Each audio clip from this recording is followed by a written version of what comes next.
Hi, it's Emily with Emily Talks. I am trying to fit in a really quick video before my son gets home from school, and then we got to ride our bikes down to the clinic because he's going to be starting the same weight management program as myself. Very possible we're both pre-diabetic due to the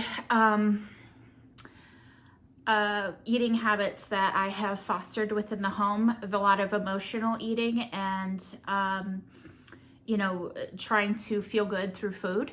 So a lot of crappy food has gone into our bodies, and a lot of, inactivity due to being on screens constantly. So my son's weight has been affected, mine definitely has, and it's time for us to get on a healthier lifestyle. So I'm kind of expecting him to walk through the door at any moment.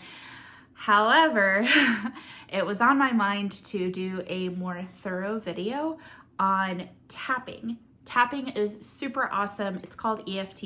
I don't remember why. There's going to be tons of links in the description about how tapping works. So tapping is a way to help you ground with your body and to deal with a distressing thought, particularly when you incorporate a positive affirmation.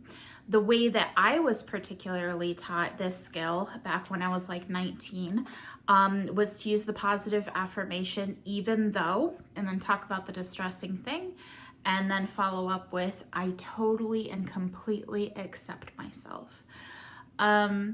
Depending on what situation you are in and what kind of positive affirmation which you want to use, which I will talk about a whole video on positive affirmations and how to make them realistic and ground with reality so that you're not repeating things that you truly don't believe in or that are hard to so it doesn't create cognitive dissonance within you, and how to build up those positive affirmations over time, so that they build you up, but they're also coming from a place of honesty.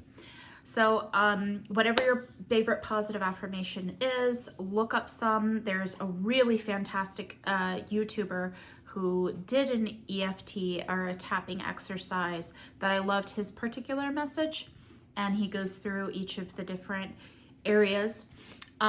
So there's a few places that I didn't really mention in that 15-minute short that I did on tapping because it's 15 minutes, 15 seconds, and that's just no time at all. And I can't do a 60-second short and have audio playing during it, which kind of stinks. So tapping, I usually use 2 fingers when I'm on my face, and then I'll use more fingers or my whole hand if I'm tapping in other places. You start at the top of your head, and the cool thing about tapping is when you get it in the right spot, you'll have this zing that will come from those cluster of nerves in those different areas. The head is one of the hardest ones for me. Above the eyebrow, you're gonna hit like this little fatty spot right over here, and you'll feel again that, like, if you tap in other places, you won't really feel that zing coming from that area. Next area is to the side of your eye, and again, you're going to get that little layer, that little chunk of skin that kind of sits right on top of your cheekbone. So for me, it's a little bit easier to see because I have more fat on my face, but there's like a little bit of skin that's right here that's a little bit thicker, and you'll be able to feel that zing in that area. The next one that you're going to do is under the eye itself. That's kind of coming up right by your tear duct, or underneath that ocular cavity. I really don't know what the term is for it, but that makes kind of sense to me. So as it's sloping up towards your nose and before it goes in this flatter area here. So right about here is where you're gonna tap. The next 2 are my absolute favorites because they give me the strongest zing of them all, is right above your upper lip and right below your bottom lip. when you're doing it in the right area, you'll really feel the difference. So feel around a bit to what feels right for you. I know that these are the ones that particularly work for me. The next one is going to be right below the collarbone, above your heart.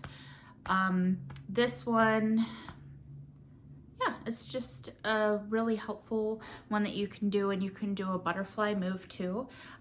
If you have children, this is a really great one where younger children, where you can sit them on your lap and you can hold them to you and do the butterfly tapping on their chest to be able to help calm them down when they're in a distressing situation. And that also will give them the ability to lay against you, feel your heart's rhythm, feel the rhythm of your breathing to help them calm down in the distress. That's a technique that I would like to call a time in versus a time out, which I will get into parenting skills as this goes along. I know I'm very imperfect, but I've taken some fantastic classes that I would love to share those techniques with you. The final, or no, there's two more. This one is kind of easy to do in public because it just looks like a regular old fidget. If you see this meaty part of your hand is what you're going to want to be tapping. I learned it as a karate chop kind of move, and you can do this anywhere that you are. It kind of just makes it look like it's stimming or something like that, you know, doing a little nervous twitch kind of move, or like shaking your leg or any of those other things. So it's a little bit more innocuous if you're in public.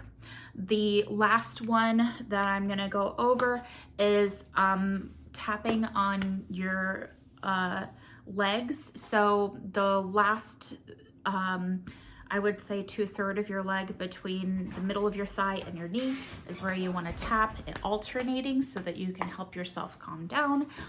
And that's another one that you can do in public innocuously so that you're not bringing attention to yourself. And the positive affirmation, you just repeat the affirmation while you're doing the tapping. So even though my son is home and I feel really nervous about continuing to film this thing because we got to get on the road, I totally and completely accept myself. Even though my son is home and we've got to get on the road and I'm feeling nervous about this, I totally and completely accept myself. So you can see that I'm doing the entire affirmation while tapping on the different parts of my head, and then go through that over and over.